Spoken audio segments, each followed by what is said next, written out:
Great. Well, thank you all so much for being here, and thanks to Palouse Conservation District for giving me the opportunity to speak with you all. I wanted to talk about something that I've been working on with several others for a long time and I'm very passionate about, and that is LowTech Restoration and their effect on riparian corridors. So what we're going to cover today is what I like to do oftentimes is give kind of a background on fluvial processes. Maybe this is a good time to just say that fluvial is the study or is anything related to flowing water. And processes are all the mechanisms that go together to make some kind of thing happen. So water, processes, developing land as the water flows over it is really what we're talking about. So I want to, just like that question is really getting around, kind of start with that so that we can all get on the same page and continue this discussion moving forward. And I want to talk about how that really relates to rivers and floodplains and the riparian corridor.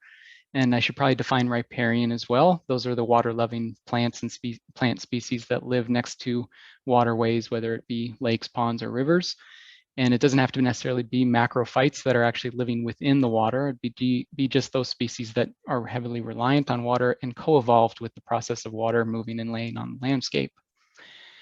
But we can't go on to the next step of talking about restoration without talking about the current condition that our rivers are in. I think this is really important to get us all on the same page so that you can understand the context I'm coming from. Because I do maybe want to give a little trigger warning that I'm looking at all of this through the perspective of ecology and the natural environment and fully understand that we live on working lands and around working lands, and that for a lot of producers and landowners out there, that the land is your viability, it is a source of revenue, and that the rivers in particular can erode away that land and essentially take away sources of revenue. So I like to go from this kind of far end of the spectrum, talking about the ecologic side and how rivers are naturally supposed to function, so that we can hopefully find a compromise in the middle with producers, so that we can have healthy humans, healthy economics, but also healthy rivers.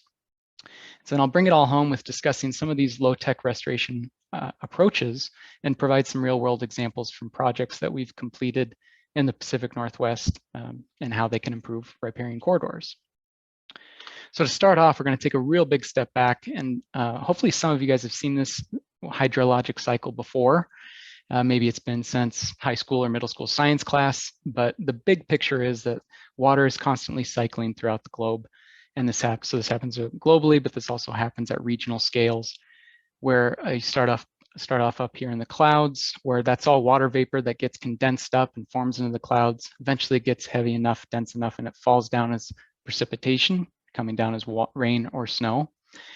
And when that snow melts, or just the rain itself, when it gets into the soil and the soil can't hold on to anymore, that'll come off the land as surface runoff or make its way into streams and flow into different streams, rivers, lakes, ponds, that kind of thing for freshwater storage, eventually making its way back to the ocean, where it will evaporate again, go back up into the clouds, and eventually start the cycle all over again. And there's lots of little steps along the way too, like transpiration. That's referring to the actual plants. They suck up all the water through their roots and then expire it through their leaves. And then there's this whole other interaction that kind of goes unseen in the groundwater, where there is exchange of water through surface water and the hypereik zone, which is that thin layer beneath flowing water, and the groundwater. So all this big complex cycle is all happening behind closed doors, essentially. You don't see a whole lot of it happening. But there's also a lot of differences in hydrology and streams at kind of the reach scale, more the local scale. And this is a similar depiction of the hydrologic cycle, but what I really wanted to highlight here is how you can have hydrologic impacts at that local scale, especially when the way streams interact with the water table. And the water table refers to that lens of water that is below the ground. But what's really interesting is that the water table is usually or generally about the same elevation underground as the surface water next to streams. But you can have a lot of variability within a river reach, say over a mile or so, of these different gaining and losing sections. And it really depends on the pressure that's in the water table, whether it's forcing water through the ground back into the surface flow where the stream is exposed, or whether it's actually the opposite and sucking water out from the surface and bringing it down into the water table. And then of course you can have the wholesale disconnected system where you're still losing water, but you don't actually have your surface flow connected to the water table. And so the biggest point here is that even though there is some variability in the water table with the surface flow, it's actually generally connected about the same elevation. And so when we're talking about rivers and this whole hydrologic process and what they do, we often tend to focus on what we can see, which is the surface flow, or sometimes called runoff. And when most of the action happens, when rivers are really doing a lot of their good work, are at these flood events, when you have the snow melt comes in the spring, or you have the heavy rains and it raises that water up, the soils just can't hold on to it anymore, and so the rivers rise and they start picking up lots of different sediment, and that's why it turns this milky brown color. And so that's where the definition of fluvial geomorphology comes in. That's what myself and others are studying, which is the study of river form and function, and specifically the interaction between flowing water and the landscapes that they're going over. And we can really break this down a little further and make it pretty simple, where we talk about how rivers interact under kind of 3 different scenarios, which is erosion, where the river is actually removing or scouring away sediment that's on the landscape, or deposition, where the river is depositing and dropping out a lot of the sediment load, like this big pile of boulders here, or the actual transport, which is the active movement of that sediment. And it's actually kind of strange maybe to think about that even a river can move a big boulder, move a rock, because rocks are heavy. But there's all these different physics forces that are acting on every single little particle on the land and in the water and on the banks of these streams. It can kind of come down to these kind of 4 forces, where you have a drag force, which is the water velocity that's actually pushing up against those rocks. You have the lift forces, which is the buoyancy, because as you may know, anything that's in water becomes lighter than it is in air. And so there's this lifting forces causing by the buoyancy of rising water.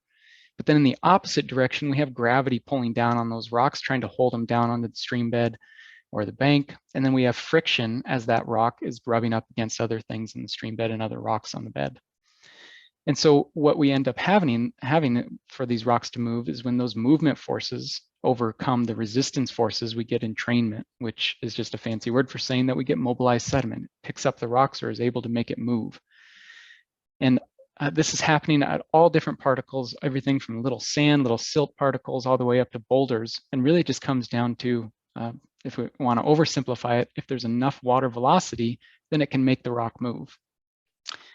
And the reason this is important, because it's happening at all the different particle sizes, is that's how rivers evolved. That's how they develop the landscapes that we live in and around, and why they can be so complex. So this little quick video is going to be a time-lapse concept of how a river actually forms all the features on the landscape and the valley that it's within. And so over time, you see the river is moving around, wiggling around, and starts eroding the banks and expanding out that valley bottom. And over time, it takes many different shapes and forms, behaves very differently over time. Sometimes millennia for this to happen, sometimes millions of years. And it leaves all these little scars as it moves across the landscape, leaving oxbows or old channel scars. And then if something happens, some kind of disturbance events, like in this case, they're replicating a tectonic shift where the slope is increased, the river has to do this all again. And so those forces that are acting on every individual rock, it's picking up and moving these and dropping them out. And we end up with, over time, a landscape in the valley that has been developed purely from the river's action. And then when floods come out, even in more of like a shorter time series, so again, this process of creating the landscape may have taken millennia or millions of years, but in the short term, we get those flood events that come up and reoccupy all those little nooks and crannies that the river made. And that's where we get the riparian zone, or where we get benefits to the riparian zone in the short term. Sediments from the flood are getting dropped out, and what we typically see is there's the main channel with the higher velocities that's capable of moving pretty much all sediment sizes depending on the velocity. But then when you get the water to spill out onto its banks, out into the floodplain, because it's able to spread out, the water velocities typically decrease, and so that allows all those little small particles like silts and sand to drop out and fill up the floodplain, and those are great areas for seed recruitment and riparian vegetation to grow.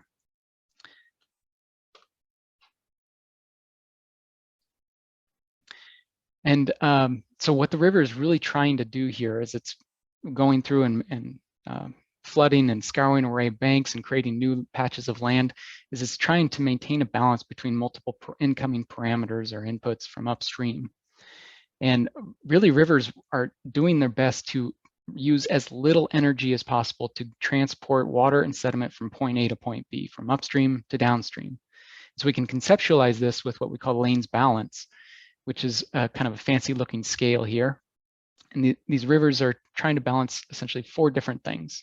Sediment load, which is the amount of sediment that's coming in from upstream, the size of that sediment, which is shown here as D50, which is the median particle size of all those little rocks I was showing that have forces acting on them, the bed slope, which is the steepness of the channel, and then water discharge, which is the amount of water coming in. And so if we kind of walk through this a little bit, you can see if we were to slide this scale, this D50, so this is the size of the particles, if we were to slide it to the left, essentially increasing the size of particles, like going from a stream that has mostly sand or gravel to a stream that has mostly cobble or big boulders, then that's going to shift the weight to the left, which will then tip the scale and move this arrow towards aggradation, meaning that we're going to get more deposition and essentially build up sediment. We're going to be retaining more sediment than we're going to be transporting. But then we can do the opposite over here. Say, let's fill this bucket up with more water, meaning that we're going to have a flood event, or we're just going to increase the amount of water that's pumping through the system. That's going to drop the scale down this way, which will turn the arrow towards degradation or erosion. And so at any one given point in time, you could go to a spot on a river and find that it is not in balance, that there's some kind of effect, some kind of disturbance, or maybe a previous disturbance the river is still trying to recover from, that has tipped the scale either towards degradation or aggradation. But if you look at rivers, especially or primarily intact or pristine rivers over a fairly large scale, you'll find that they're generally in equilibrium, where the amount of aggradation happening in one spot is replaced by the amount of degradation in another spot. And the rivers, again, are trying to find a way to transport all this material with as little energy as possible, which ultimately comes down to trying to keep water velocities low. And we call this a graded channel, meaning that the amount of aggradation is roughly equal to the amount of degradation. But unfortunately, there's been a lot of cases over our history as humans have developed land and moved, settled across the world, that have had impacts both direct and indirect on the quality and the condition of our rivers. And one that is just really staggering to me every time I look at it is this figure here, which shows the amount of old growth trees from about 1620 to 2010 AD, where each of those little tiny black dots represents 25,000 acres of old growth forest. And so this might be confusing, right? If you look out your window, you see, well, there's trees everywhere, but the distinction here is old growth. And so we're talking about really big trees, they're tall, and some of them to the point where they actually have their own ecosystems living within the canopy, sort of like what the redwoods are. And when people think of old growth, or when they think of large trees, I think there's a little bit of a lack of perception, because you can go to the redwoods and you can see, man, yeah, these are 10-foot diameter trees, they're gigantic. But really, a lot of trees got that big back in the day. Especially out here in the Palouse region, you know, we have a lot of ponderosa pine and Douglas fir. And so there's plenty of evidence where in areas that are undisturbed, where there are not 10-foot diameter trees, but there's certainly 6-foot, 8-foot diameter trees, really gigantic trees, like a 300-year-old ponderosa can certainly get to 6-foot diameter, which is a substantial tree. And so aside from the benefits that that tree produces within, just for fauna within a riparian zone, when that wood falls into a river, that does a lot more than some of these little piddly trees that exist today that are maybe a foot or less in diameter. And so what we've lost by not having that recruitment of those gigantic trees has really disturbed a lot of how rivers behave. It makes it so they kind of turn into these fire hoses if they don't have those roughness elements to help move water around. And in addition to that, you know, those primarily, the wood loss there was primarily driven by logging practices, land conversion, and just human development as we've settled across the West. But there's also a long history of just direct wood removal from stream corridors, because there's definitely a perception, and to some level a truth of this, where wood can congregate in streams, becoming large jams. And those can become a potential hazard because they do block up the entire channel, create kind of a damming effect. And if they blow out, then that's a lot of water that could potentially be released. And so the response was to go through and actively clean all these streams out and remove the wood. So at the same time as we were removing wood directly from the streams, we were taking away potential future sources of wood to help rivers function properly. And then channelization has been another big issue. We see this a lot on the Palouse, but we see this globally for sure. I'm going to spend some time later on channelization and explain a bit more what the effects have been on that on the riparian corridors. And then land conversion just in general, moving something from a very wild or natural landscape into something that's more hospitable for humans has had detrimental effects on rivers. There's just no avoiding it. And hydro modifications, particularly dams, turning a river into a lake, a very, very large lake, has very explicit impacts on the hydrology in the system. But maybe a point of that doesn't get recognized as often in the public realm is the lack of, or the disruption it has to sediment. And so again, these rivers, they require sediment to be delivered to them so that they can move it around and build those quality habitats for aquatic species. And so the dams effectively block that transport of sediment. And over the last 100 years, it's been interesting because we're actually living in a time where there's more erosion happening in our rivers, but our oceans are actually kind of deprived of fresh sediment sources because of the scale of hydromodifications throughout the world. And then another thing that's actually been getting, over the last 10 years or so, a lot of attention is the impact of losing beavers on our landscape. And if you tuned into Ben Goldfarb's talk in this conservation series a few talks ago, he gave a great background on the importance of beavers and their impact on the environment. But the general consensus, or the general gist, is that there's about 10% of the population left in North America, what we predict was there historically. And they're still generally ubiquitous, right? You can find them in most places. It's just you went from maybe one little family in an area to, or sorry, several families of beaver in an area to only maybe one or a few juveniles that are just barely scrapping by.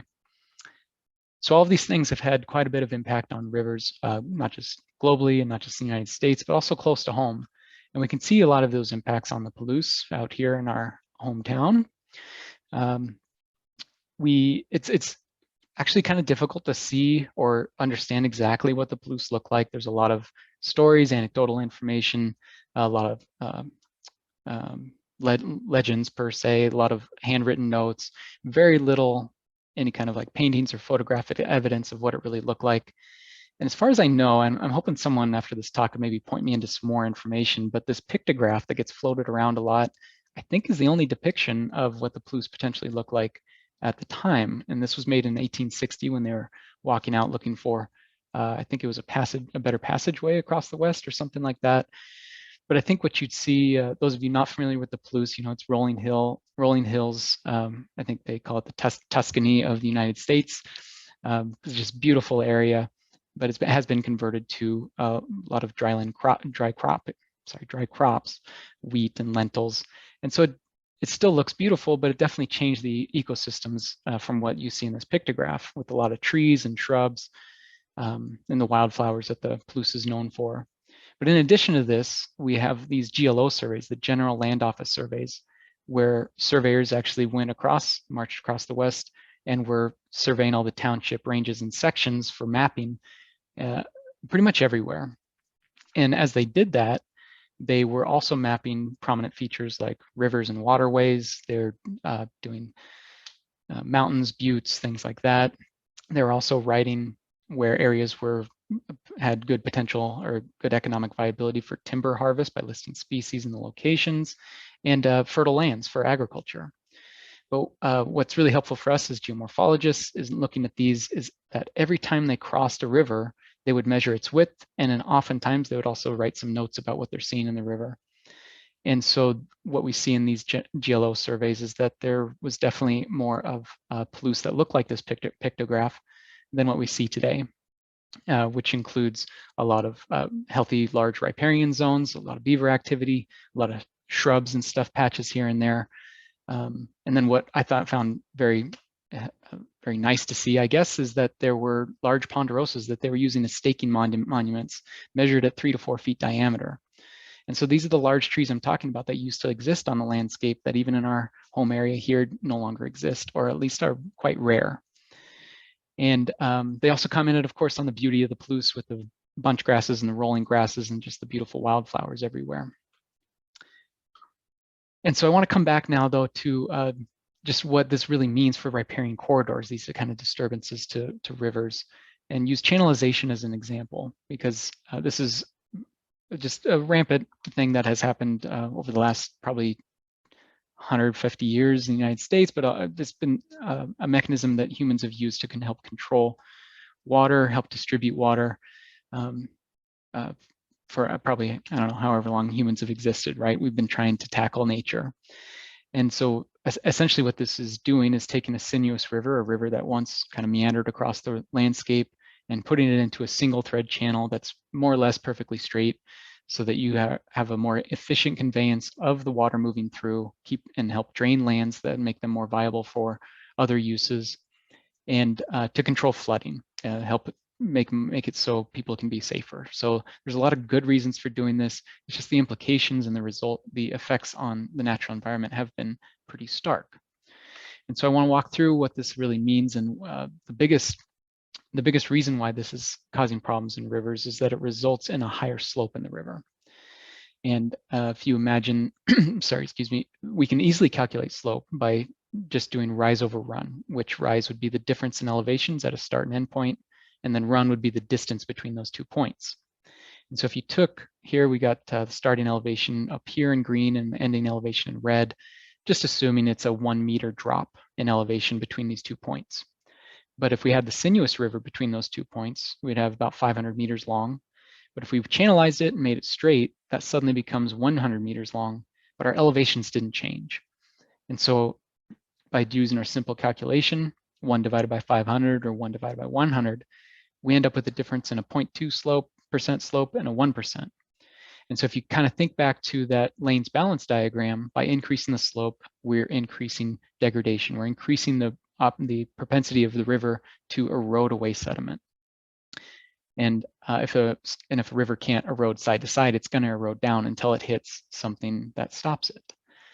And so we've seen this in person several times. We've seen it in action, but we can also replicate it in more of a laboratory environment in what we call flumes. A flume is essentially like a tabletop river that we can fill with little particles that are representative of actual size classes of sediment in the stream. And then we can run water over the top of it continuously and even simulate different flood levels to see what the effects would be, and to see what the river actually kind of speed up time, so to say, and send water through this fake substrate and have the river just kind of do what it will with the land. And what they're going to show in this video is the effects on increasing slope in the river. And what we're going to see here, we've got the water that's moving across, and of course there's some bed load movement, right? These particles are moving, but it doesn't decrease. It's doing it at a rate that it can be replaced, so it doesn't decrease the depth. But as soon as they raise that slope and tip the table up, you see the velocity increase greatly and all that sediment just pumping out through. And then sure enough, here comes marching up a head cut. And this is a rapid mechanism that just erodes sediment very, very quickly. And it's going to do this until it hits this brown layer here, which you could consider to be maybe bedrock or hard pan clay, some kind of hard layer that the river could no longer erode from. And other than losing the alluvium here, the sediment, and seeing those increased velocities, the real sad part of this is that it took, again, millennia or millions of years for that sediment to end up in that spot. And then within just a few hours on an excavator, you can have this type of effect and lose all of it. And it's going to take another thousands and thousands of years to bring it back without intervention, of course. And so the result then is that the stream is going to incise down until it hits that hard layer. And what's more typical in kind of pristine or intact rivers is this width to depth ratio. It's just the width of the channel divided by the depth of the channel. It's generally high, meaning that you have a sort of a wideish river in comparison to the height of the banks. And what happens in incision is you end up with a low width to depth ratio where the channel is dropped down into the landscape. And now the at least relative difference between the width of the channel and the height of the banks is much greater.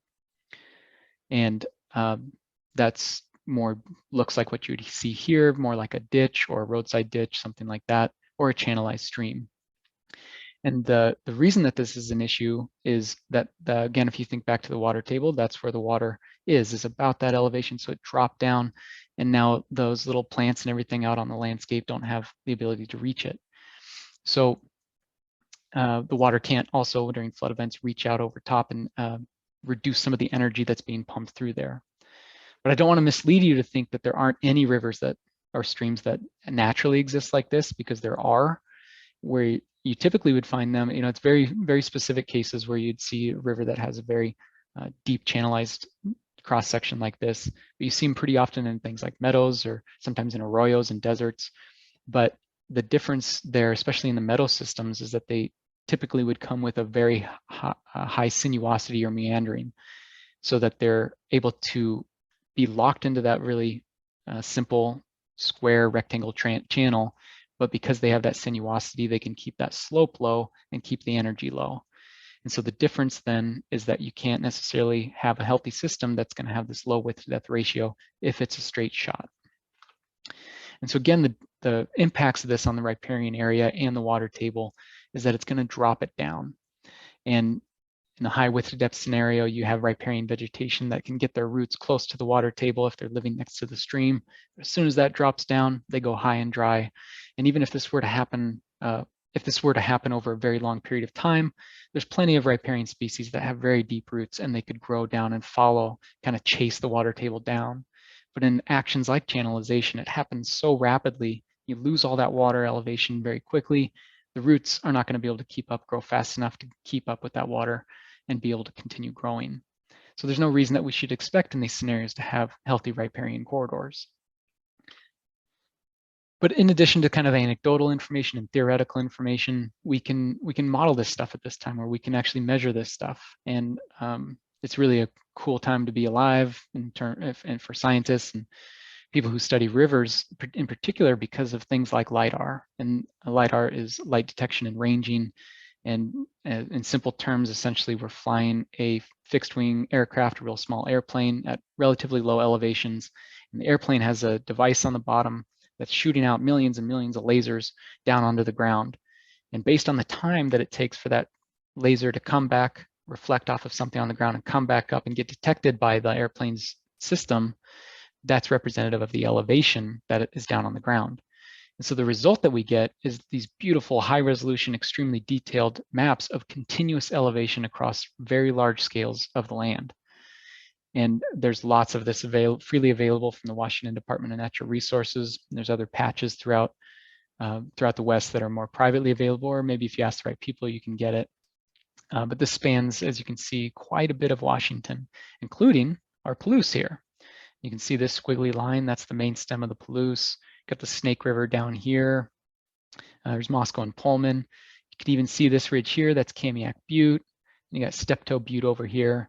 So just really, really cool. And you can zoom in, I'm showing pretty large scale here, but again, this is high resolution. We're talking in the end, the general product is 3 feet by 3 feet squares of elevation data. And you can refine this because again, they're given millions and millions of points from that laser.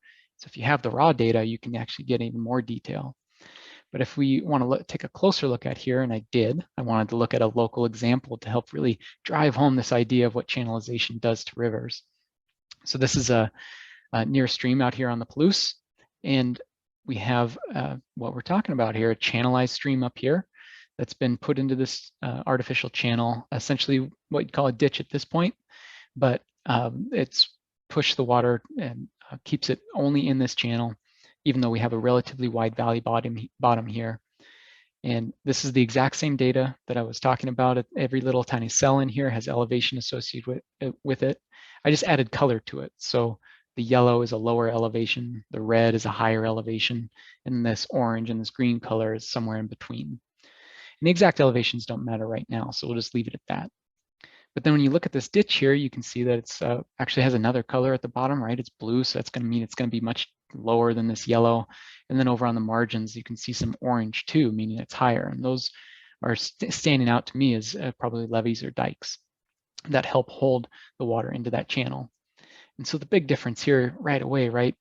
LIDAR doesn't hide anything. We can see what the channels used to look like, what this river actually used to look like out on the floodplain. And even though this land has been cultivated and tilled a lot over the last however many decades, these channels were large enough to still remain in there.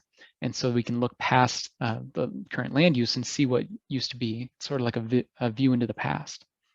what I want to do here is I cut a cross section. So that's this pink line that runs down the middle, cross section 1. And I pulled out all that data and just made a simple graph showing the actual cross section of the topography, or those elevation values across the valley. So over on the y-axis here, there's elevation in feet. Down on the x-axis at the bottom is the cross-section distance starting from river left to river right. So that's really the bottom of your screen moving up to the top. And what we see right off the bat is a pretty stark difference in what were the historic channels. All these little divots, right? You can see them, the scars over here. All these little divots are where the river used to be, that used to occupy these. Maybe not all at one time, but just based on the slope here, I would say they're probably at least multiple occupied at one time. And then the current channel, which looks a whole lot different, right? Here's the big ditch effect, real big spike that drops down quite a bit below the historic channels and just the general land around it. And then these two big spikes that go upward, those are the levees or dikes that I was talking about, right? This is material that had to be pushed up and raised to help when the floods are coming, to help keep that water in and protect the land. And so if you think back to that initial kind of topic of hydrology, we can sort of eyeball where the historic water table was based on where the bottom elevations of these channels were. And so if we eyeball that here, it's probably historically somewhere up here. But if we do the same for the current channel, it's way down here. And so that represents a 10-foot drop in the water table. So that's 10 feet. Again, if you think back to that schematic of the little riparian plants that need to be able to drop their roots down and reach water year round, they can't do it rapidly enough to make up for a 10-foot difference.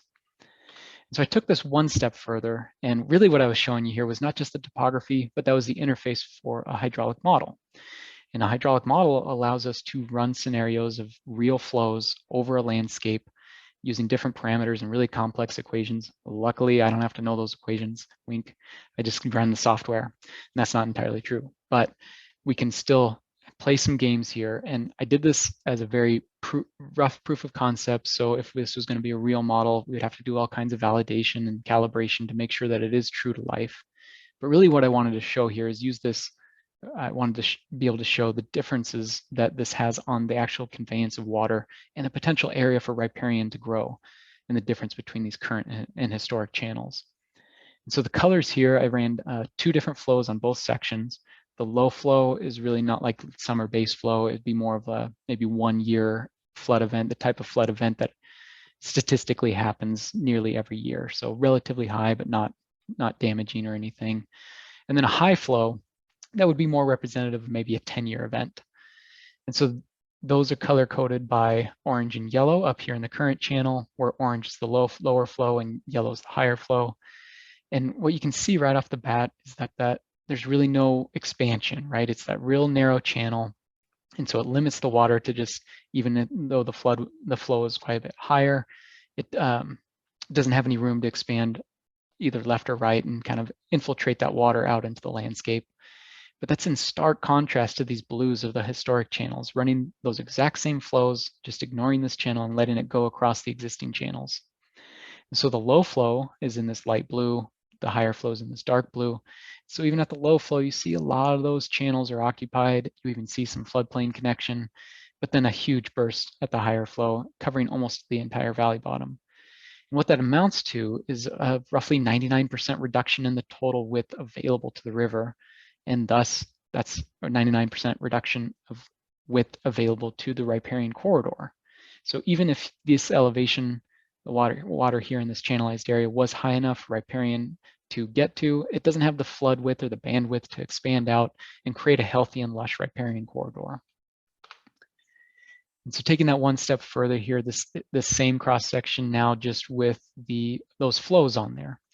And of course, water is flat, but it's not this flat. But what I did just for simplicity is I took those average water surface elevations and plopped them onto the topography here. And there's a couple things to point out, and that's if you give the river more space, you give it that amount of room to spread out, then when the big flood comes, you don't see a whole lot of elevation difference in those floods, right? These 2 blue colors of the historic flows are pretty close together because rather than the water have to rise vertically, it can expand outward.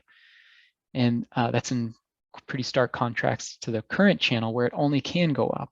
And so you see quite a bit bigger difference in the elevation during the 2 different flood events.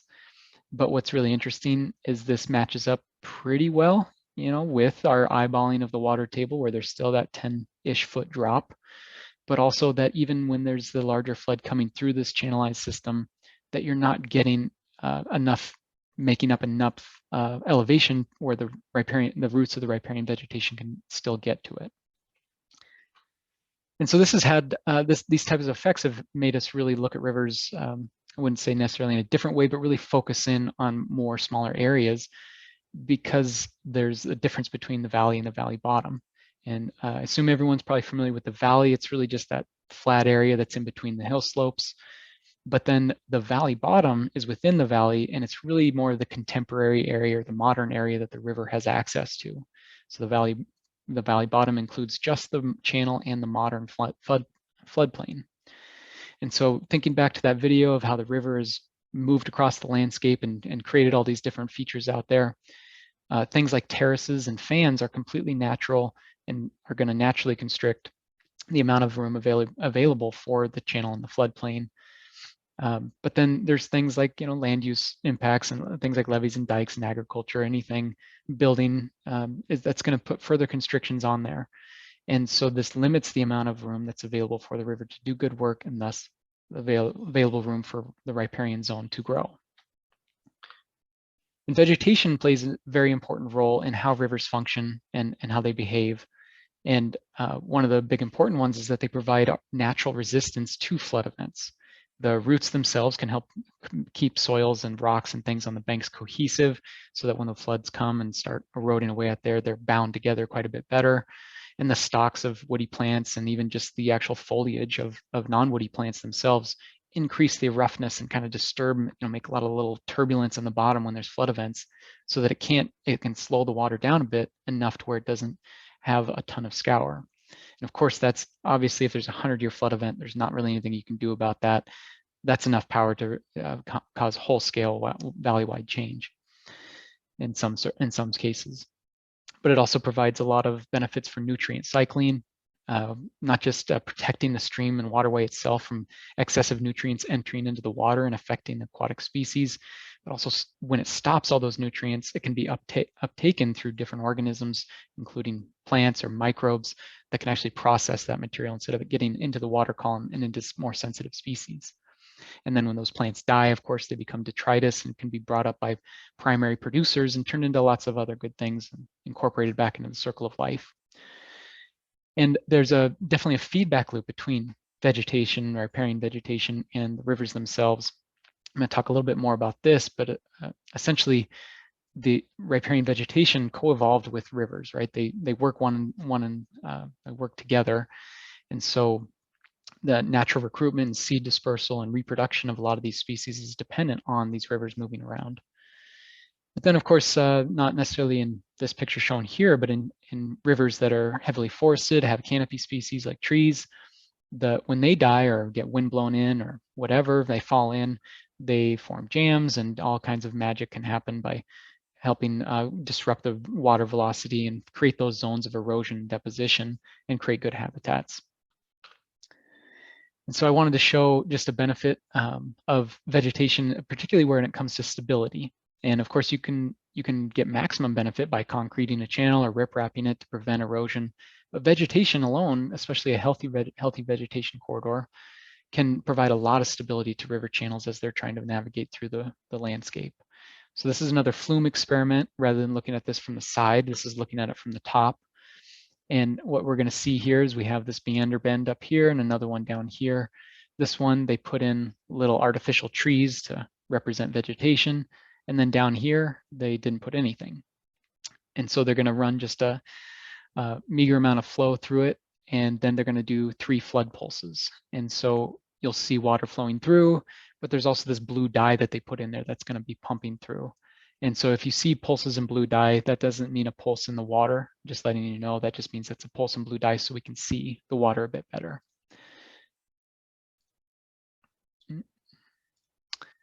So here comes the water, and even without the floods coming yet, you already see just massive amounts of erosion happening down here, nothing happening up here where the vegetation's at.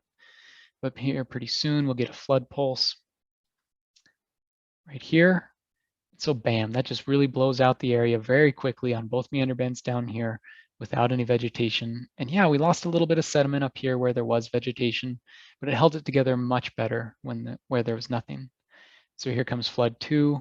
Again, just massive blowout down here, and then much better holding on up here. And we are getting the river to start erode into that riparian area. But the difference here, of course, versus a natural landscape, is they're doing flood pulses back to back rather than having those periods of time for the vegetation to recover, grow new species, and for sediment to fall out, and things like that to keep the stability up. And so again, these riparian plants co-evolved with the way rivers have shaped the landscape and interacted with different floods. And so it's really that dynamism of rivers that is driving plant succession in riparian corridors. And these pioneer species, the kind of the first plant species that come out and occupy areas that are disturbed, are really reliant on freshly exposed soils produced by meander scars and rivers flooding out and disrupting the land.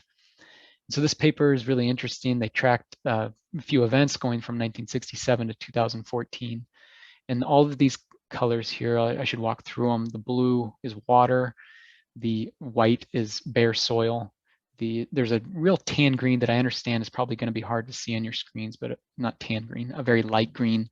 Might be really hard to see on your screen, but that's the pioneer species that are rushing out there and getting their first dibs on plots of land. And usually those are the ones that are like nitrogen fixers, right? They're going to be bringing nutrients into the soil so that it can be usable by the other subsequent species coming in. Then that brighter green is the herbaceous species coming in. The kind of more tannish brown color are shrubs. And then of course you get the kind of the final successional phase, which is forests, a canopy species. And so what we see here in this river, the first thing that happened is there was this big meander here, but then there was an avulsion at some point between 1967 and 78 that blasted through, straightened it out, and left that meander as an oxbow. And that oxbow stays for quite some time, but of course rivers be rivers. And so the meander starts cutting back in and eventually ties back into its old form back to 1967. But what's really interesting to track through here is as that river was moving through, we can almost see in actual data what that one video was showing at the beginning, is that as it left scars out on the landscape and as the river eroded stuff away, yeah, it left bare soil for a little bit, but then pioneer species started coming in. And then the herbaceous species started coming in. Shortly behind that, the shrubs were coming in, and then finally forests coming in and taking over. And so it's really, again, this dynamism, this rivers being rivers that are disrupting areas naturally. And if you have a healthy source of vegetation upstream that can bring seeds in, then they're going to be occupied relatively quickly, and the whole natural process that makes good fertile soils is going to happen. And the scars, the flooding, of course, getting water out of the landscape is getting water into the soils where it can be uptaken by vegetation. But also there's all these underground flow paths that, particularly scars, old meander scars or old channels on the floodplain, those are hotspots for little flow paths that maybe you don't see. Maybe they're underground to provide water to different areas in the riparian zone. And of course, flooding, one of the big benefits is that's how floodplains are actually built.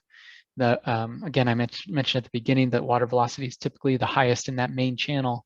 Once it gets out onto the bank and starts spreading out, velocities drop. And of course, that tips the scale and allows the fine sediment to drop out. And so you can build up the floodplains vertically that way and bring in those soft, fine soils for vegetation to recruit on. And the surface flows themselves actually can disperse seeds. There's tons of species that are heavily or solely reliant on seeds dropping into the water and getting moved downstream to different locations where they can settle out and grow. And the timing is really interesting. That this is just helps show some more evidence of how they co-evolved, where every spring, we have a temperature increase, it's starting to warm up, and that's when we get seed dispersal, right? You look around and all the flowers are blooming and shrubs, buds are popping and leaves are opening up. And so that's a signal for the plants to say, hey, spring's coming, it's time to release all of our seeds. But along with that, at the exact same time, these temperature increases are coming, spring's on the line, flooding happens. And in some cases, this is the spring freshet, all the snow is melting and having a big runoff event. Or in places like the West Coast, a little more rain driven, you're getting a lot more rain during the spring season. Flooding is happening then as well. And of course, as we said before, Flooding is when you get the channel adjustment. That's when all the magic is happening of eroding and depositing sediment. And so those areas where the channel is adjusted are perfect establishment zones for pioneering vegetation. In particular, for pioneer species that are a bit more sensitive, or even just you think of a little seed, versus a rock. Obviously a river can move a rock, it can move a seed too. And so all those little relic channels and all the little scars out in the floodplain that you don't see very often are perfect little refuge spots for those pioneer species seedlings to establish in. Because even though they might get flooded a little bit, those flood zones, again, it's spread out. And so the water velocity is lower and they can hold on, they can get established. And this little graph over here from a couple, from the paper here by Stella et al. Shows that interaction happening across 3 different years. Where in the blue in the background there, you have the discharge, which is the amount of water that's being being cycled through the site. And then all of these little dotted line, all these lines with the dots and everything, those are different species, the amount of catkins or the amount of buds on those species that are being opened up and released. And so you see that there's spikes. Yeah, there's some errant spikes here, but really it's that when it starts going from 0 to rising up, it coincides almost perfectly with the big flood events coming in. And so they're getting the same signals. Yeah, there's going to be some sideways here and there, but they're getting the same signals for the plants to say, hey, it's time to release my seeds because the river is raging and it's giving me some spots to plant my seeds. And we should all care about this because rivers are vectors for life, right? If you think back to that little hydraulic modeling exercise, going from some effect of the river modifying things and having an impact on the entire valley bottom, whereas now it's just a very tiny amount of space, that's a ton of biodiversity that was lost. And everything from tiny microbes, little bugs, all the way up to top level carnivores use riparian corridors and rivers themselves to live in and reproduce. And the amount of loss of riparian areas and just healthy rivers in general is in a huge loss in biodiversity across the world. And I think about this a lot, of course, being a fisherman, and thinking, well, fishing's not as good as it used to be. And this is why. Yeah, there's increased human pressure for sure, but we also have a lot of degraded systems, and they just don't have the capacity to support as many fish or wildlife as they used to. And that goes for more than just riparian corridors and rivers, but also just all of our wild landscapes in general.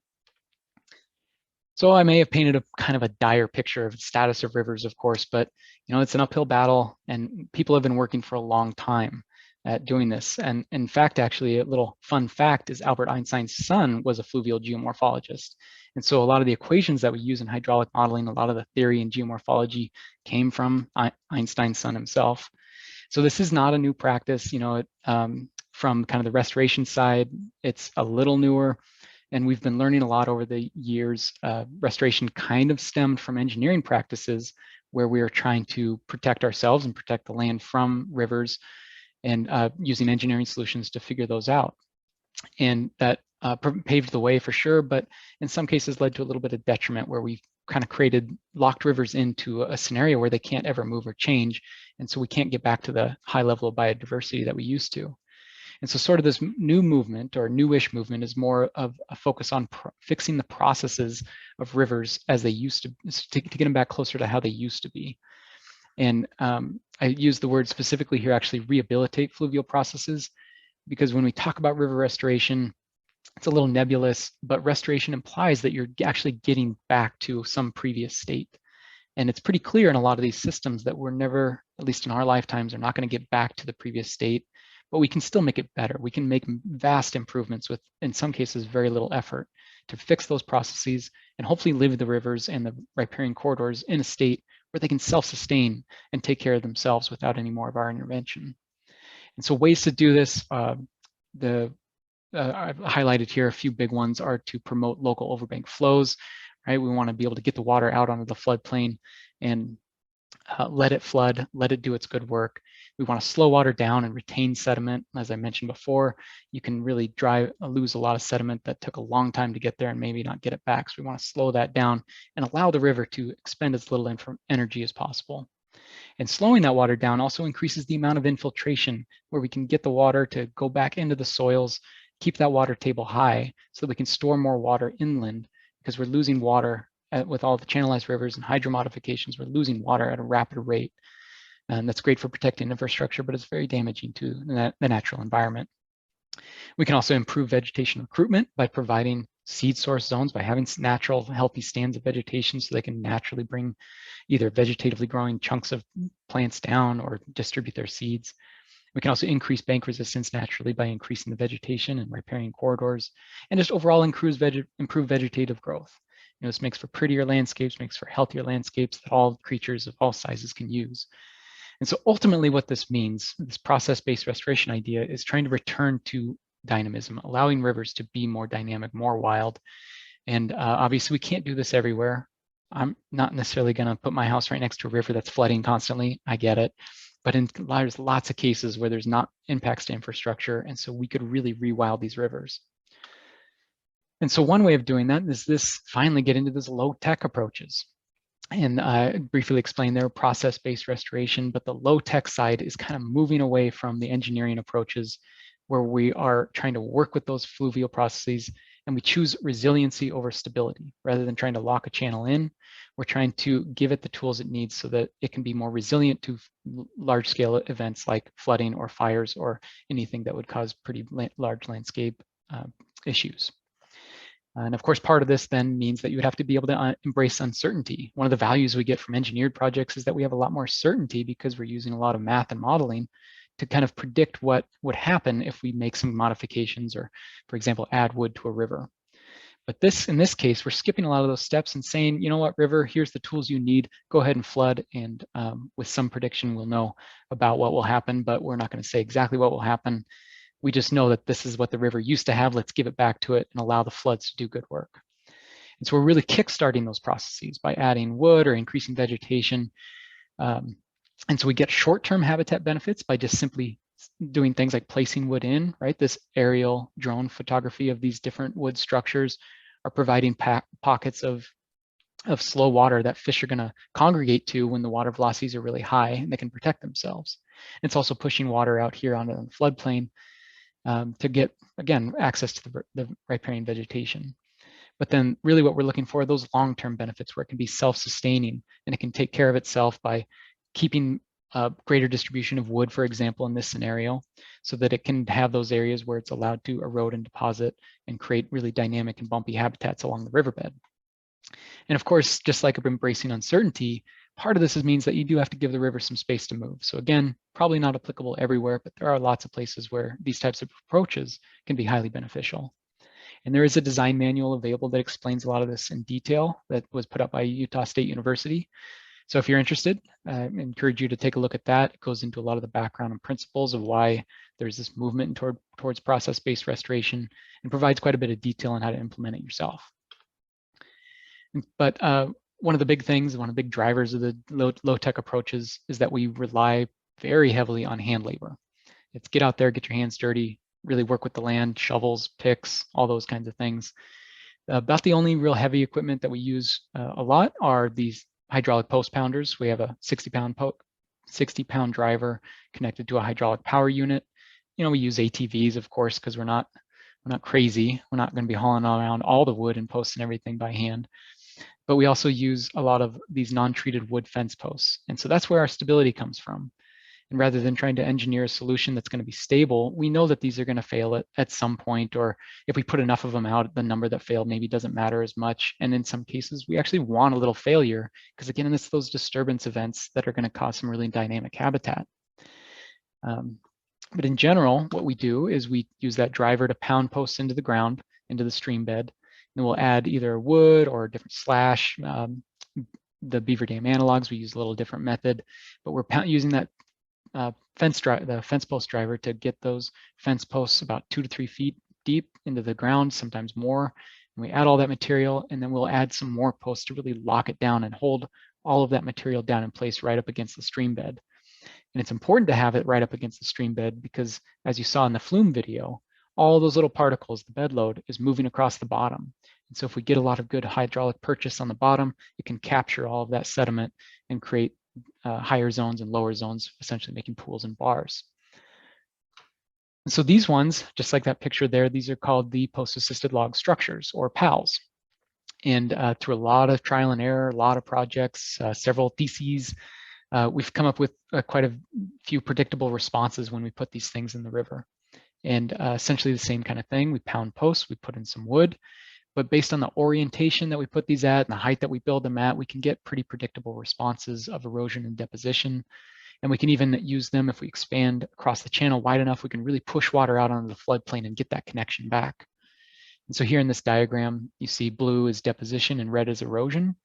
It's not that all of these things happen all the time, but these are the general zones where you see predictable responses. Again, you could get erosion here off the end where you get a pool to develop. Downstream, directly behind the thing, you typically get a bar, for example. And this little aerial photograph on Charlie Creek is one of those pals. We built it, of course, around a boulder, so it's not exactly like the picture, but you can see the tops of the posts there. You can see some logs.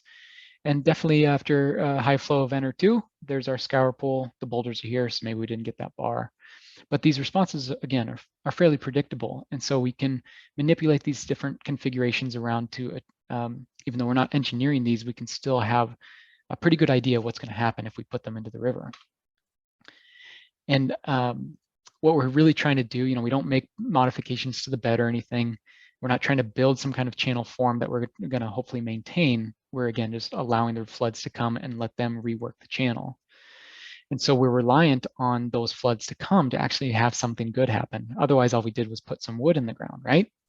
So that's what this one is, as it was built, a Palouse structure that was put into here. And the first thing that I noticed when I look at these pictures is we had this single thread channel. I remember the water was fairly shallow and pretty uniform depth across the whole thing. Very little complexity, and this is home to wild steelhead, and steelhead love complexity. If you go snorkeling in these areas, you see behind every little boulder, there's probably one or two little juvenile steelhead. And so we wanted to create more of those types of habitats.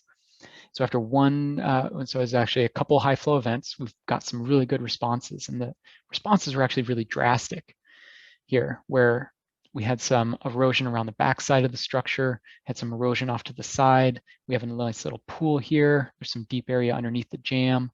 We also got a bar here and another braid, got another bar here. So this is a much more dynamic habitat than what we had there before. And that's the point. But we did require having those high flows to come in. So this isn't like a one and done or an instant gratification kind of deal. We can implement these very same structures out on the floodplain. And we've started doing this quite a bit more because one of the things that we're seeing is that maybe we improved the in-channel conditions. Maybe we even made it so that the river can flood a bit more, but the floodplain in the riparian area is still kind of disturbed, right? It doesn't have the riparian vegetation that used to be there that would provide the roughness to make more magic happen on the floodplain.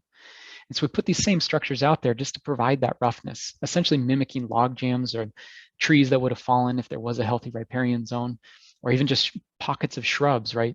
These shrubs in the background of this picture on Pataha Creek, those provide quite a bit of roughness. And when the floods come, you can get a lot of fine sediment to drop out. And those, again, are really great spots for riparian seeds to fall out.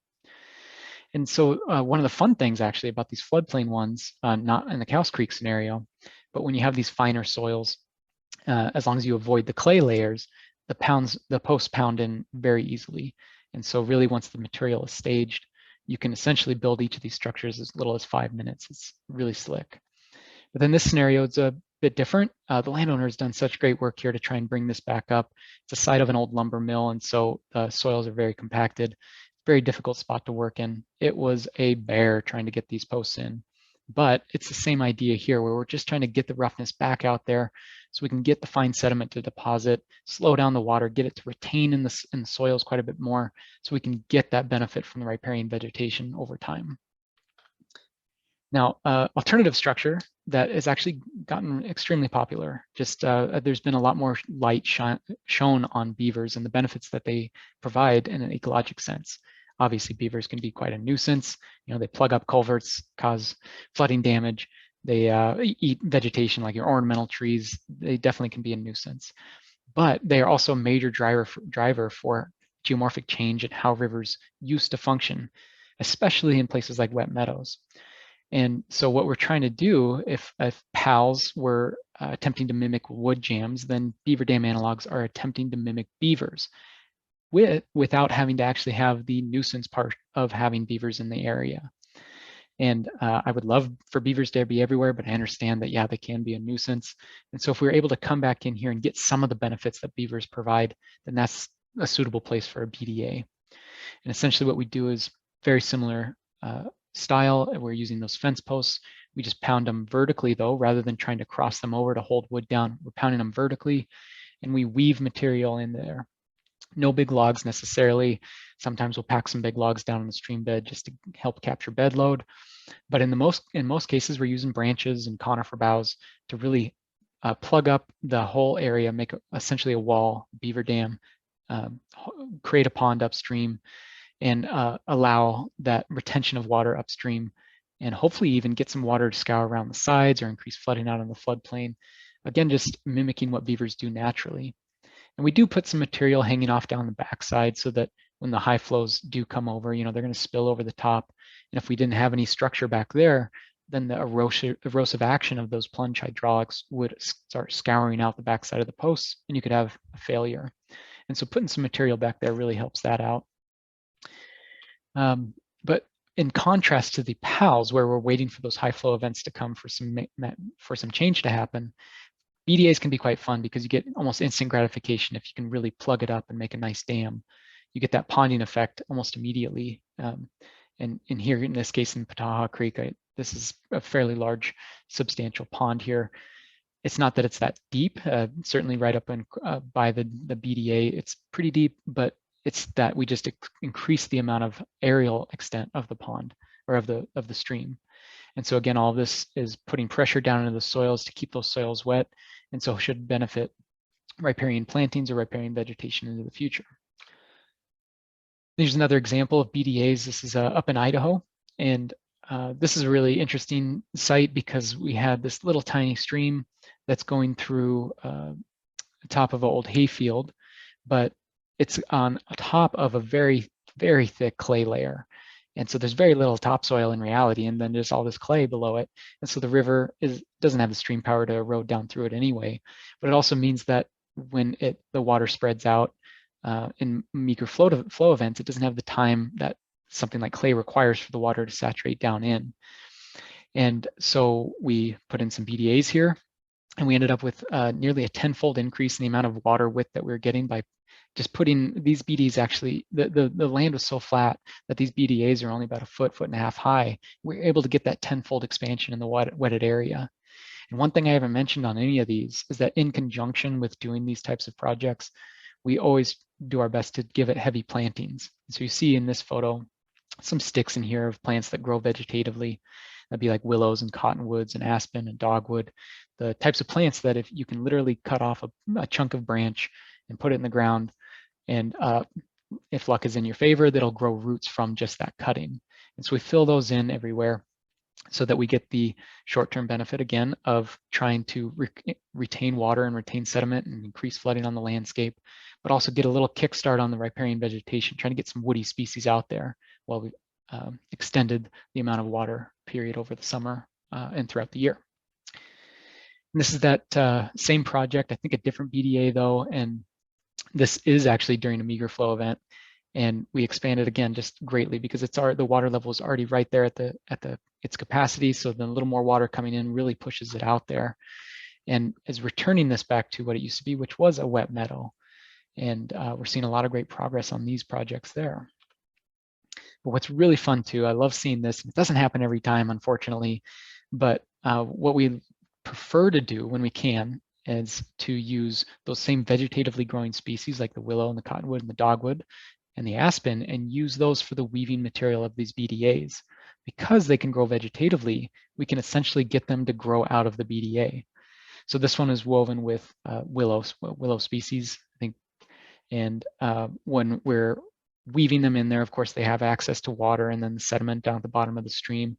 But then when we're weaving, we're also jamming the ends of those poles and the sticks and everything into the sides of the bank so that they are also in contact with the dirt on the banks, and then weave them through.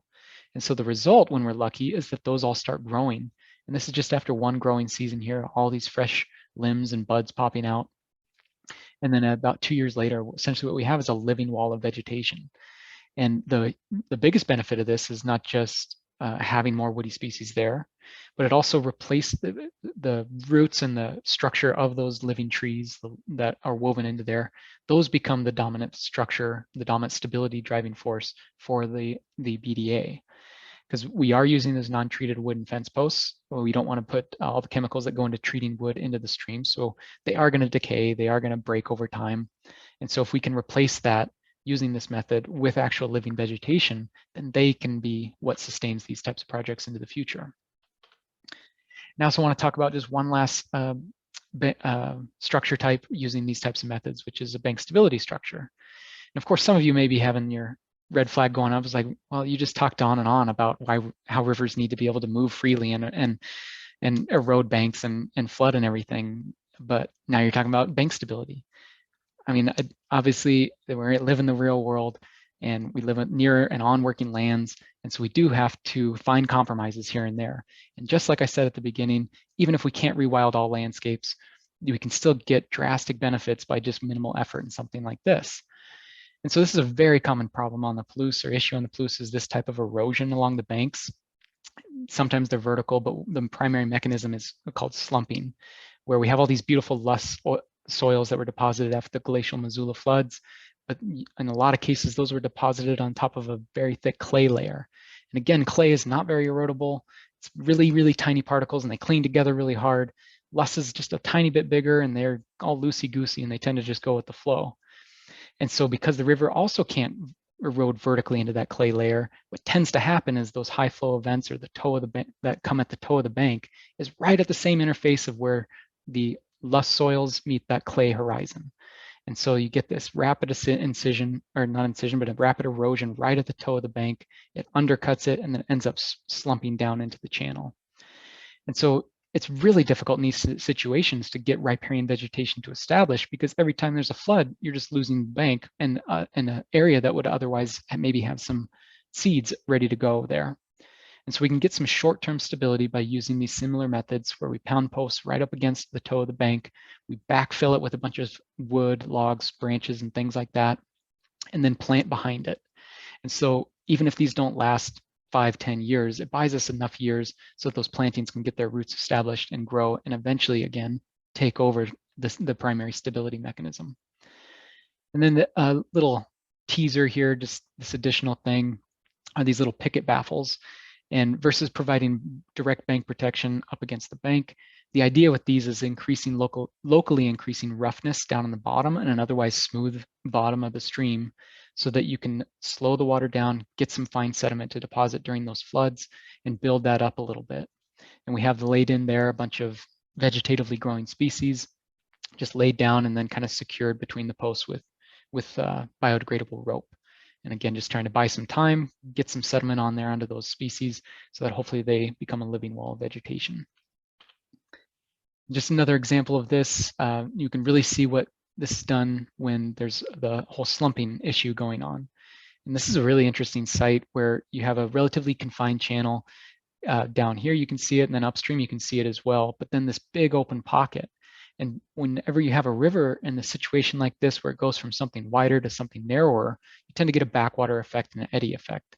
And that's what's happening here during the floods. There's a big eddy that swirls around here and just eats away at that bank. So PCD came back, put in a similar structure. You have this line of posts right at the toe. It's backfilled with all the wood and everything. And of course, there's still some erosion that's going to happen, but you can see in the picture that it captured a lot of those big slumping banks. And that's, again, is going to buy some time for that vegetation that they planted to grow and become what's going to give stability into the future. And another benefit of this is, depending on the spacing of where those posts are at the toe, you can get a more natural slope, like a 2-to-1, 3-to-1 slope on the bank angle over time as things kind of settle in and fall out. So you go from that vertical bank to something that's less erodible by tipping it back. Then just another final example. Thank you, Drew, for providing this one. It's nice to see some more recent examples. This is on Paradise Creek, and just, man, what an awesome job. This is this is some dense protection here. This looks great. And you can see the effects in a more current photo of where there are some willow species that have popped up. And it would have been difficult to get these plantings to establish if that bank kept eroding into it and pulling away seeds or ripping away stalks of the or the trunks of these little planting trees. So we're just buying time so that eventually we can have vegetation in these riparian corridors take over. And so the whole gist of this, the whole purpose is that we should all be on the kind of communal understanding that riparian corridors depend on functioning rivers, that they co-evolved over time, and all the little magic that happens when rivers flood and move across the landscape, that is how riparian corridors have learned to distribute their seeds, how to reproduce, how to grow efficiently. And so they are dependent, and it's very difficult to bring back those riparian corridors without first fixing the hydrologic function. We need to bring the water table back up, we need to bring flooding back, and otherwise we're just going to always end up with these really narrow and kind of non-functional, unimportant riparian areas. They still obviously, again, are better than the status quo in a degraded system, but as much room as we can to give to the river, the better we will be moving forward. And simple actions can yield big improvements, especially in a really degraded system. It's really amazing what can happen if you just put a little structure into a system that otherwise has none.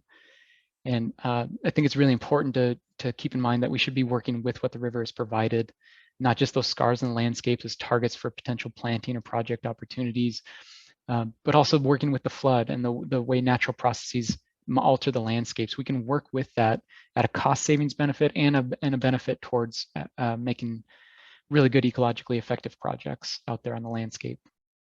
And just generally, I just got to say that I think river and riparian recovery should be a state, local, national priority. And I feel like maybe it kind of gets out of the limelight a little bit, because we don't, as just citizens, we don't always see the effects of these degraded systems, because we have a lot of steps in between a naturally functioning river or a degraded river and us in our homes. And so I'm fairly confident that if we continue on the trajectory without having substantial gains in restoring these types of areas or rehabilitating them, that we're going to be feeling it in 50 to 100 years, and there's just going to be no coming back from that.